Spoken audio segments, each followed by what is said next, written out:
पढ़ रहे हैं हम, कुछ एग्जांपल्स लेकर के अपन सोल्व करेंगे। एक तो जैसे हमने लिमिट की बात करी कि p event less than equal 1 and greater than equal 0, किसी भी घटना की प्रायिकता का जो मान है वो 1 के बराबर, 0 के बराबर या उससे बड़ा और 1 के बराबर या उससे छोटा होता है। ठीक है ना, ये हमने इसमें कल पढ़ा। अब इसके अकॉर्डिंग हम बात करें तो क्या आपको प्रश्न में दे दिया जाए, पूछ लेता है कि क्या ये मान जो है किसी घटना की प्रायिकता का मान है या नहीं। कोई सा भी मान दे दिया, कोई सी भी संख्या आपको दे दी गई और वो ये पूछ रहा है कि बताइए ये जो संख्या दी गई है या यह निम्न जो मान दिया गया है क्या किसी घटना की प्रायिकता का मान हो सकता है। ठीक है, तो उसके लिए अपन क्या करना है, जैसे पहचान करनी आनी चाहिए आपको। जैसे 2/3 दे दिया, 3/2, 1.5, 0.6 माइनस 1.5, इस प्रकार से कोई संख्या दे दी और आपसे पूछा जा रहा है बताइए निम्न में से कौन कौन सी जो संख्याएं हैं किसी घटना की प्रायिकता का मान है और कौन कौन सी संख्याएं नहीं है। तो सबसे पहले हम बात करें 2/3, बात करें 2/3। तो बताइए क्या 2/3 जो है किसी भी घटना की प्रायिकता का मान संभव है क्या? 2/3 है वो किसी भी घटना की प्रायिकता का मान संभव है क्या? Yes sir. कैसे? 2/3 पहले से भी दिया हुआ है तो कोई भी 3 है, संभावित मान उसके 3 है, संभावित मान 3 है और अनुकूल परिणाम 2 है, तो ये हो सकता है। ये हो सकता है, शाबाश भाई। अधिकतम मान मैक्सिमम इसमें 3 आ गया और इसमें 2 आ गया, और 3/2 ये नहीं ये हो भी सकता सर। क्यों हो सकता है। हो सकता है? कौन बोल रहा है? और नहीं हो सकता जागृति। कौन बोल? जागृति हो सकता है बता रही है, और नहीं हो सकता है कौन बोल रहा है? अर्चना। अर्चना। देखिए बेटा इसमें ध्यान दें, और कोई और किसी का क्या मत है इसमें? और किसी का क्या मत है? एक बार वीडियो ऑन रखें ताकि पता चले कि कौन कौन कौन क्या बोल रहा है। हाँ वीडियो ऑन रखें थोड़ी देर के लिए।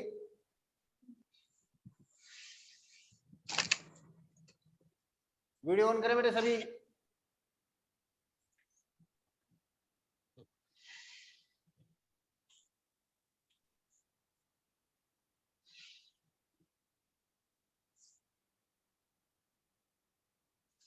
वीडियो ऑन करो बेटे सभी।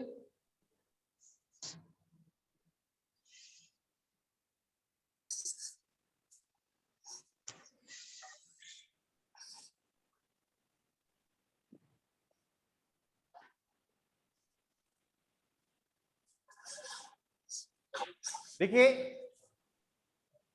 अगर भिन्न में कोई संख्या है, देखिए लिमिट्स पर निर्भर है इसमें।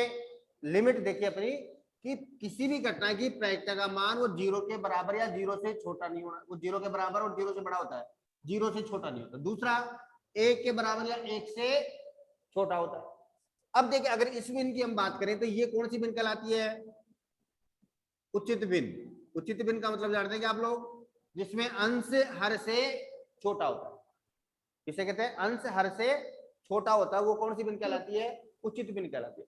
और उचित भिन्न का मान सदैव लेस देन 1 होता है। उचित भिन्न का मान क्या होता है? सदैव लेस देन 1, यानी 1 से छोटा होता है सदैव इसका मान। भाग देके देखो, 3 का भाग देंगे 2 में तो एक बार जाएगा क्या?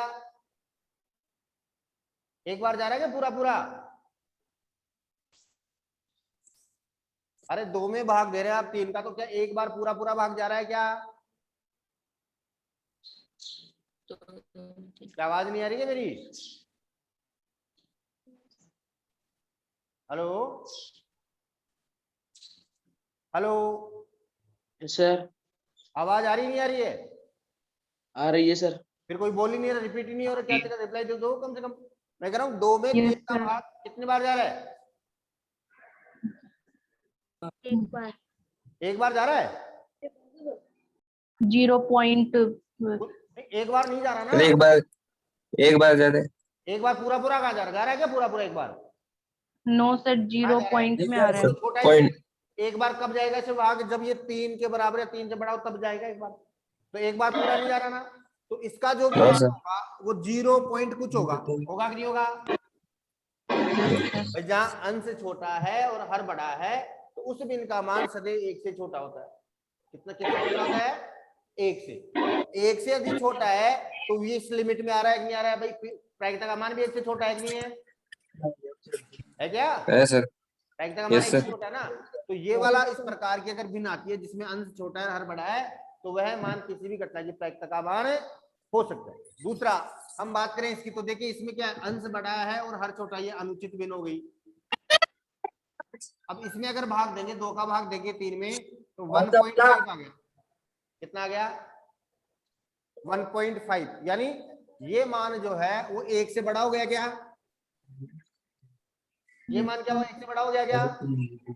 Yes sir. अरे एक करके एक साथ में लगा हुआ है, कोई कोई के साथ दे जाओ लगे बल की चार पांच तो।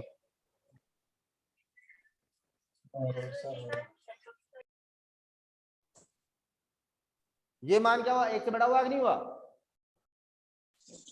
1 से बड़ा हो गया ना। Yes. अब 1 से बड़ा तो इस लिमिट में बाहर हो गया, क्योंकि इसमें तो 1 के बराबर हो सकता है, इससे छोटा बड़ा तो इसमें है ही नहीं, तो ये इस किसी भी घटना की प्रायिकता का मान नहीं होगा। इसी प्रकार 1.5 ये भी क्या हुआ? 1 से बड़ा हो गया क्या मान? इसलिए ये भी नहीं होगा। 0.6 होगा। होगा होगा सर। ये छोटा मान आ गया, इसलिए ये होगा। और -1.5 नहीं होगा क्यों? सर, माइनस में चला गया। क्योंकि ये लेस देन 0, माइनस की प्रत्येक संख्या जो है वो 0 से छोटी होती है।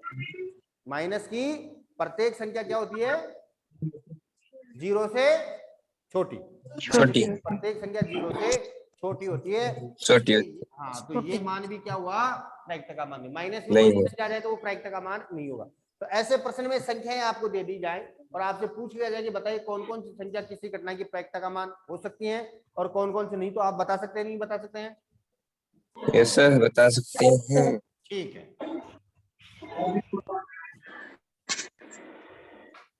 अब देखिए इसमें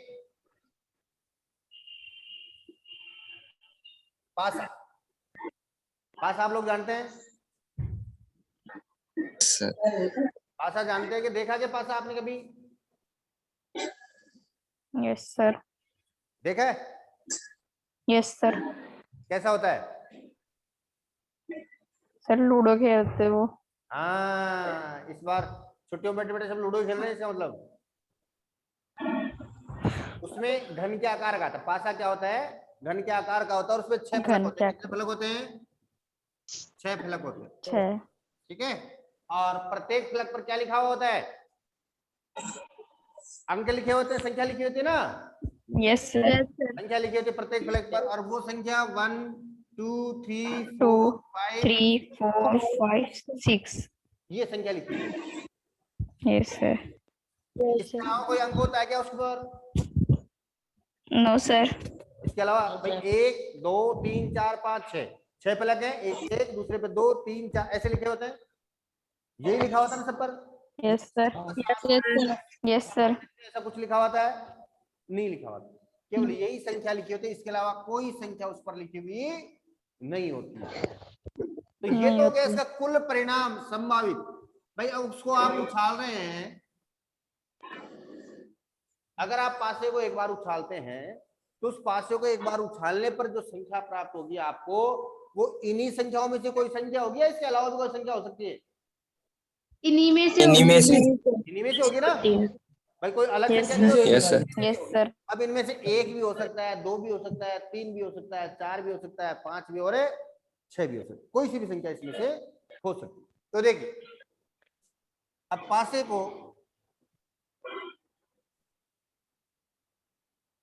एक बार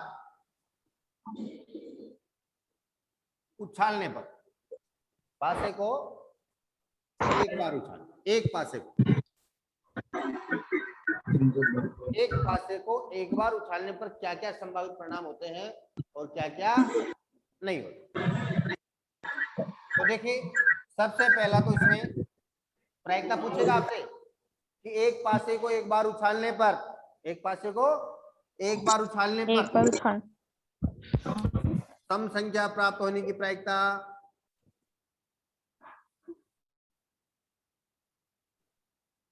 विषम संख्या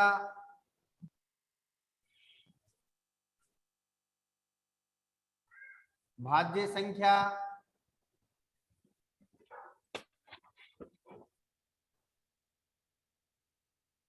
अभाज्य संख्या।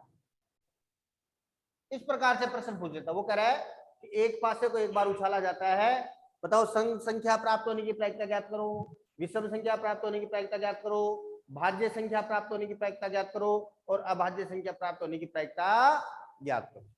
अब देखिए भाई कुल परिणाम तो क्या होगा, यही होगा भाई, कुल संभावित परिणाम तो यही होगा कि नहीं होगा। तो आप कहेंगे पासे को यस सर। एक बार उछालने पर संभावित परिणाम या कुल परिणाम कितना, 1 2 3 4 5 6, ये कुल परिणाम 6 हो गए। कुल परिणाम में कितने आ गए, 6। 1 2 3 4 5 6 हो गया ना, 1 6 फैला के 6 परिणाम। अब देखिए सम संख्या की बात करें तो पहले तो आपको ये देखना है भी सम संख्या क्या है, विषम संख्या क्या है, भाज्य संख्या क्या है और अभाज्य संख्या क्या है। जब तक इन अंकों को आप पहचानेंगे नहीं भी कौन सा अंक तो इसमें भाज्य है, कौन सा अभाज्य, कौन सा सम और कौन सा विषम, तब तक आप कैसे पहचान करोगे भाई आपको पासे को उछाला और कौन सा अंक आया और आया वो समय विषम भाज्य का भाज्य है। तो पहले पहचान, तो सम संख्या तो जानते होंगे सब लोग आप, यस सर। किसे कहते हैं, यस सर। किसे कहते हैं सम संख्या, 2 4 6 जिसमें 2 का पूरा पूरा भाग जाए। ऐसी संख्या जो 2 से पूर्णतः विभाजित होती है, यानी शेषफल उसमें 2 का भाग देने पर शेषफल 0 बचता है। शेषफल कितना बचता है, 0। जैसे 2 4 6 ये भाज्य हो गई। और अभाज्य है 8, जो 2 से पूर्णतः विभाजित जिसमें नहीं 2 हो, का पूर्णतः विभाजित नहीं होती। 1 3 5 ये तो भाज्य और अभाज्य, वो सम और असम की बात। और भाज्य संख्या किसे कहते हैं, वह संख्या जो स्वयं के अलावा किसी और से विभाजित होती है उसे भाज्य संख्या कहते हैं। किसने बताया, सर अर्चना। Very good. देखिए स्वयं के अलावा और एक के अलावा, और जोड़ो इसमें, स्वयं वह एक का भाग समझ में आ रहा है कि नहीं जा रहा, यस सर। स्वयं के अलावा एक का भाग तो जाता ही ना सभी में। तो स्वयं और एक, इसके अलावा अन्य किसी भी संख्या से अगर उसमें भाग जा रहा है तो वह भाज्य संख्या कहलाती है। उसमें 2 का भाग देने से कोई रिलेशन नहीं है, 2 का भाग जाए या नहीं जाए उससे कोई फर्क नहीं पड़ता है, वो भाज्य। कुछ बच्चे से कहते हैं साहब 2 का भाग जाए वही भाज्य संख्या होती है। नो, 2 का भाग जाए या नहीं जाए उससे कोई फर्क नहीं पड़ रहा है। आपको ये देखना है स्वयं और एक के अलावा अन्य किसी भी संख्या में यदि भाग जा रहा है तो वह भाज्य संख्या होगी। जैसे बताओ इसमें कौन कौन संख्या भाज्य है,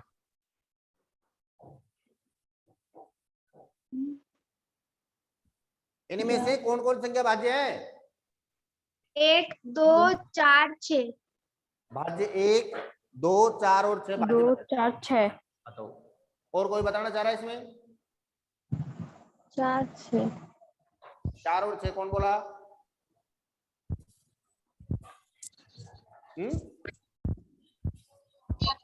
अरे भाई और कोई बताना चाह रहा है, हाँ 1 2 और 3 5 भाज्य। अरे परिभाषा पढ़ी हमने, देखिए स्वयं और एक के अलावा किसी भी संख्या का भाग जा रहा हो। अब बात करते हैं, पर रुको अभी आपको पहचान में, इतना भी दिमाग नहीं। एक है, एक में किसका भाग जा रहा है भाई, एक का, अरे एक में एक का जा रहा है ना, यस सर। Yes sir. किसी अन्य संख्या का भाग नहीं, इसको छोड़ो ये तो नहीं होगा। 2 की बात करें तो 2 में किस किस का जा रहा है, एक तो 2 का, 2 का एक का और 1 का। तो स्वयं 2 तो हो गया, स्वयं का भाग जा रहा है, एक का जा रहा है। इसके अलावा तीसरी किसी संख्या का 2 में भाग जा रहा है क्या, नहीं सर। फिर भाज्य कैसे, बताओ फिर भाज्य कैसे हुई, भाज्य तो तब होगी जब किसी संख्या का भाग, तो ये भी अभाज्य हो गई। 3 में भी 3 का और 1 का भाग जा रहा है तो ये भी अभाज्य हो गई। 4 में 4 का और 1 का, उसके अलावा 4 में किसका 2 भाग जा का रहा है? 2 का और 1 अभी तो का। जरा सर 2 का। तो ये क्या हो गई? भाज्य हो गई। भाज्य 5 का और 1 का भाग जा रहा है, 5 का 1 का 5 अभाज्य हो गई। अभाज्य। 6 में जा रहा 2 है का 3 का भाज्य। 2 का और 3 का भाग। तो ये क्या हो गई? 1 का भाज्य हो गई। तो भाज्य संख्या भाज्य। कौन कौन सी हो गई इसमें? 4 और 4 व 6। 6 भाज्य संख्या कौन कौन सी होगी? 4 व 6। 4 व 4 और 6। 6 और अभाज्य?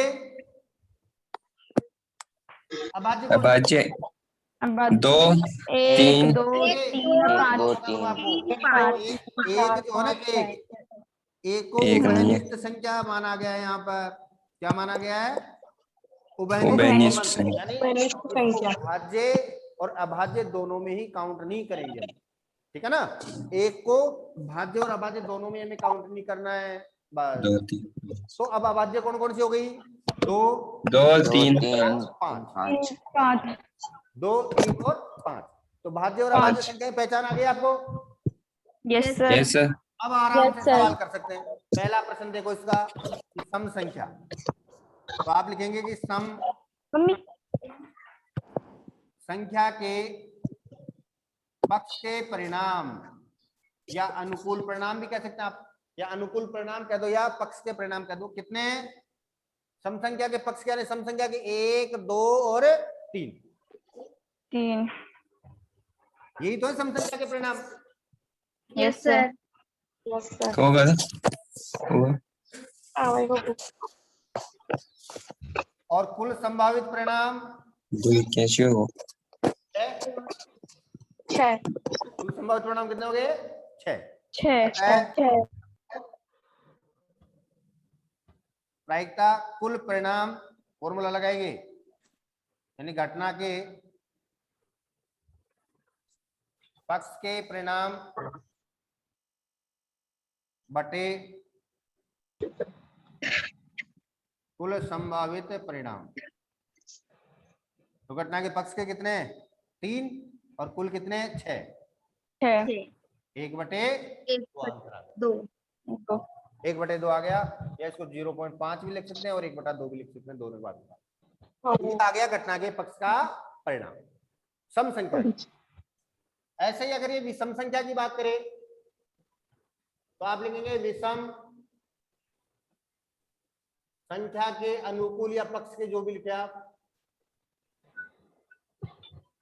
पक्ष के परिणाम कितने? 1 3 और 5 5 कुल संभावित 6 अतः प्रायिकता 3 बटे 6। ये भी कितना हो गया? 1 बटे 2 हो गया। 2 भाज्य संख्या की बात करें तो भाज्य संख्या के पक्ष के परिणाम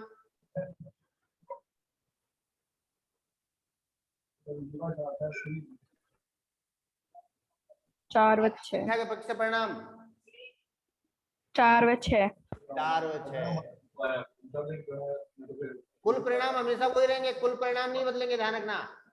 कुल परिणाम कितना? 6। अतः प्रायिकता 2 बटे 6 कितना आ गया? 1 बटे 3 1 बटे 3 आ गया।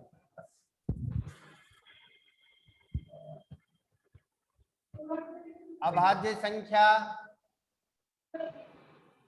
के पक्ष के परिणाम कितने? 2 3 और 5। कुल परिणाम 6 अतः 3 बटे 6 1 बटे 2। अगर वो ऐसे पूछ ले कि अभाज्य संख्या, वो सॉरी भाज्य संख्या नहीं आने के परिणाम, ये तो आने का हो गया। वो पूछ ले कि भाज्य संख्या नहीं आने की प्रायिकता,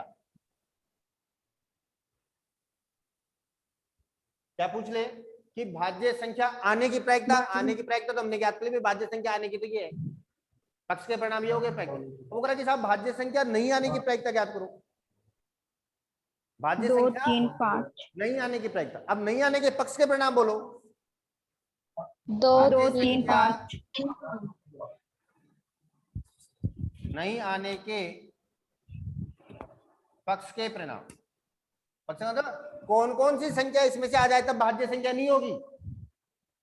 तो बताओ, भाज्य संख्या नहीं होने के पक्ष में 2 परिणाम 3 कौन से 5 2 3 5 2 2 3 3 और 5 5। 5 5 एक आ जाए तो भाज्य संख्या हो जाएगा।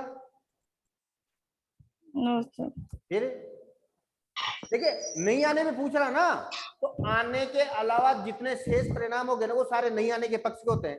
तो आने के पक्ष में कौन कौन से? केवल 4 और 6, यही तो है भाई। 4 Yes, है sir. तब संख्या होगी, 6 है तो भाज्य संख्या होगी। 4 और 6 के अलावा कोई सी भी संख्या आ जाए वो भाज्य संख्या के पक्ष में होगी क्या? No sir. नहीं होगी ना। तो फिर तो नहीं आने के पक्ष में परिणाम 1 2 3 और ये होगा 1 2 3, यानी 5 कोई परिणाम 6 6। प्रायिकता 4/6 4/6 2/3। 3 इस प्रकार से अपना करते हैं।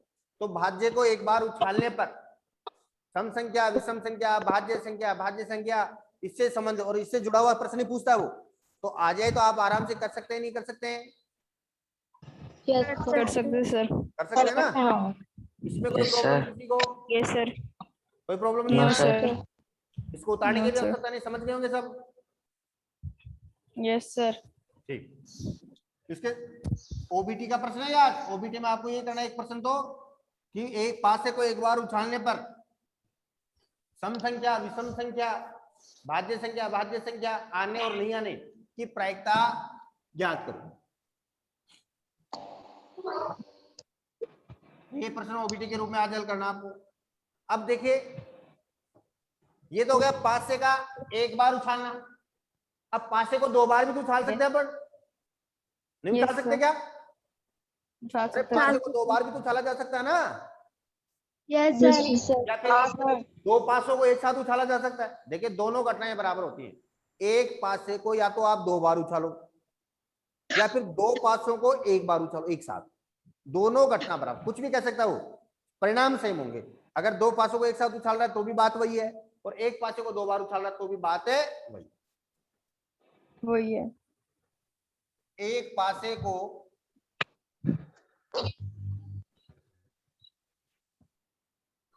2 बार उछालना या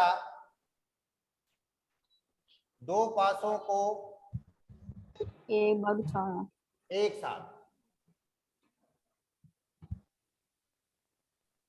घटना बराबर है दोनों। तो देखिए, इसमें क्या होगा? एक पासे को जब एक बार उछाला हमने तो संभावित परिणाम कितना आया? एक पासे को एक बार उछाला, संभावित परिणाम कितना आया? 1 2 3 4 5 6 6 थे ना। Yes sir. कुल परिणाम, कुल संभावित परिणाम 6 थे या नहीं थे? Yes sir. Yes, sir. कितने कुल संभावित परिणाम? ऐसे ही अब Yes, sir. 2 पासों को एक साथ उछालें तो कितने संभावित परिणाम होंगे भाई? 12 12। वाह भाई वाह। एक पासे को एक बार उछाला तो 6, 2 को उछाला तो 12, कैसे हो गए? देखिए, यही तो गलती करते हैं आप। इसे एक सारणी से समझते हैं हम। ये सारणी अगर समझ में आ गई आपके तो ये मानो इससे संबंधित जो भी प्रश्न आपसे पूछा जाएगा उसका आंसर इस सारणी में ही है। इसलिए सारणी को ढंग से समझना। सभी देखना, वीडियो ऑन करके देखें ताकि मैं नजर रखूं सब पर कि कौन बोर्ड पर इधर देख रहा है, कौन वीडियो चालू करके छोड़ के चला गया। सबके एवरीवन स्टूडेंट्स के वीडियो ऑन होने चाहिए। जिसको वीडियो ऑन नहीं करना इस दौरान वो लेफ्ट हो जाए, अभी आराम कर ले, फिर खाना वाना खा के और सो जाए थोड़ी देर।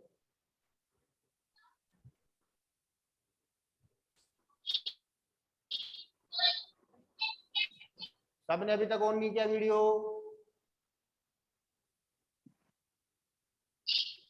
ये कहा वीडियो की बात करते 4-5 स्टूडेंट तो सो गए शायद।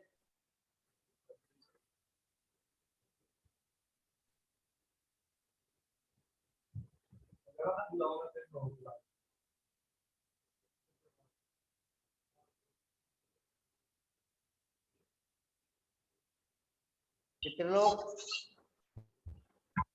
हिमांशी, निकिता, अजय, अशोक, बहुत सारे बच्चे अभी तक जिनका वीडियो ऑन ही नहीं है।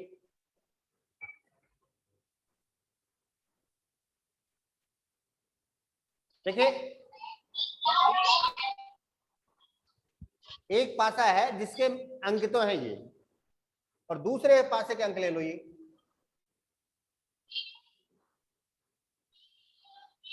एक पासे के अंक तो ये हो गए और दूसरे पासे के अंक ये हो गए, ठीक है। अब देखिए दोनों पासों के एक साथ उछाल रहे हैं ना अपन, दोनों पासों के एक साथ उछाल रहे हैं, तो पहली बार उछाला आपने, बोलो दोनों पर एक एक आ सकता है क्या? Yes sir. दोनों पर एक एक आ सकता है, नहीं आ सकता है? Yes sir. ये भी हो सकता है परिणाम, ये भी हो सकता है, ये भी हो सकता है, ये भी हो सकता है, और 1 6, ये सारे परिणाम संभव है। बोलो संभावित है कि नहीं है? Yes sir. ये भी हो सकता है, 2 4, 2 6, तो फिर 2 5 और 2 6, या 3 1, 3 2, 3 3 3 3, 3 3 4 4, 3 3 5 5, 3 6 3 6 4 1, 4 1 4 2 4 2, 4 3 4 3, 4 4 4, 4 4 5 4 5 और 4 6 5 5 1, 1 5 2 5 2, 5 3 5 5 4 4 5 5 और 5 5 6 6 6 1, 1 6 2 2 6 3 6 4, 6 4 6 5 6 6 ये संभावित परिणाम हो गए। तो बताओ कितने परिणाम संभव हो रहे? 36 6 परिणाम। और 6, 6 इंटू 6 कितने? 36। तो कुल परिणाम कितने होंगे संभावित परिणाम? 36 एक पासे को 2 बार उछालने पर या 2 पासों को एक साथ उछालने पर कुल संभावित जो परिणाम होंगे वो कितने होंगे? 36 होंगे। 36 एक पासे को उछालने पर तो कितने होंगे? 6। एक पासे को उछालने पर तो कितने होंगे? 6। और एक पासे को 2 बार उछालने पर कितने होंगे? 36 क्लियर हो गया? तो 12 नहीं Yes, बताएंगे sir. कितने होंगे? 36 होंगे। 12 नहीं होंगे, कितने होंगे? 36 होंगे। एक पासे को 2 बार उछालें या 2 पासों को एक साथ उछालें, कितना होगा परिणाम? 36 होगा। कितना होगा? 36। अब देखिए, अब वो प्रश्न का कैसा पूछता है?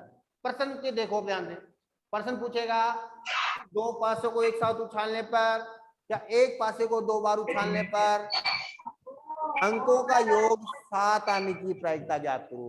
योग 7 आने की प्रायिकता।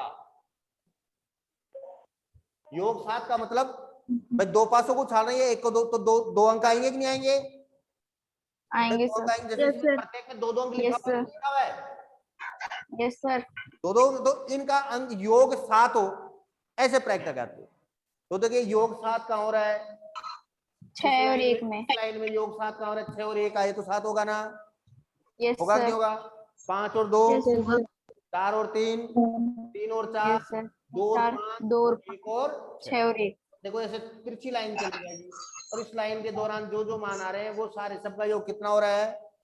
7। तो कितने हो गए? 7। योग 7 होने के पक्ष के यानी कुल परिणाम कितने हो गए?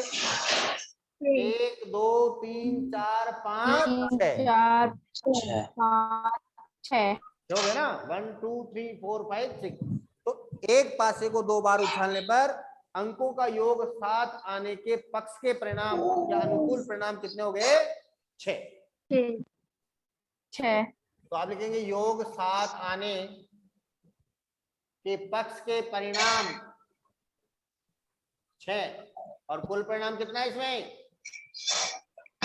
36। कुल में तो 36 जाएगा। अच्छा संख्या क्या हो गई? 6 बटे 36 6 1 बटे 6। ठीक है ना? अब दूसरा देखो, Yes. योग 9 आने की प्रायिकता, 9 आने की, तो 9 कहाँ कहाँ आ रहा है,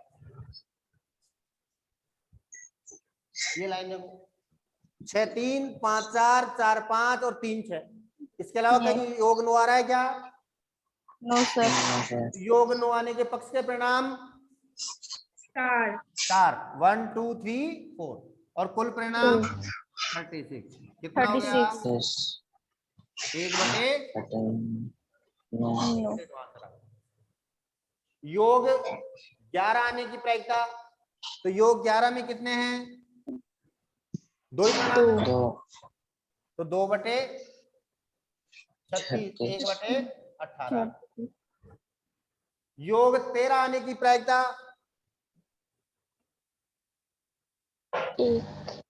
योग 13 आने की प्रायिकता, योग योग 13 13 आएगा के ही। पक्ष के परिणाम कितने हैं? 0. योग 0. 13 के पक्ष के परिणाम 0. 0, और कुल परिणाम 36. 36, तो कितना होगी, क्या होगी प्रायिकता इसकी? 0। 0. बताओ ये 0.36. ये घटना कौन सी घटना कहलाएगी? असंभावित। असंभव घटना, कल बताया था मैंने भाई, वह घटना Yes, जिसका sir. Yes, sir. होना असंभव है। अब देखो इसमें असंभव क्यों हुई, क्योंकि इसमें कम से कम योग कितना आ रहा है? एक। एक क्यों आ रहा है? मतलब 2 नहीं हो रहा है क्या? Yes, sir. 2. कम से कम योग 2, और अधिकतम कितना? 12. 12।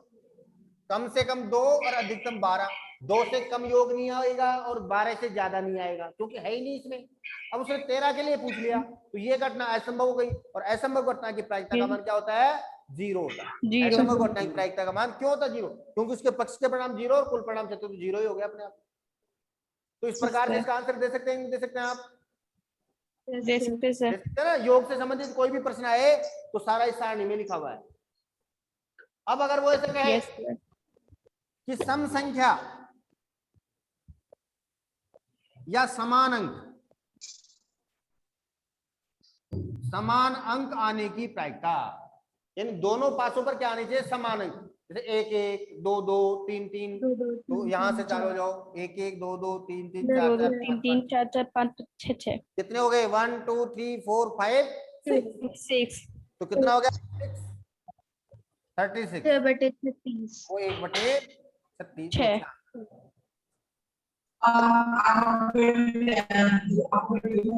बोल कौन रहा है? ये सम संख्या की बात कर रहा है, तो सम संख्या के पक्ष में परिणाम।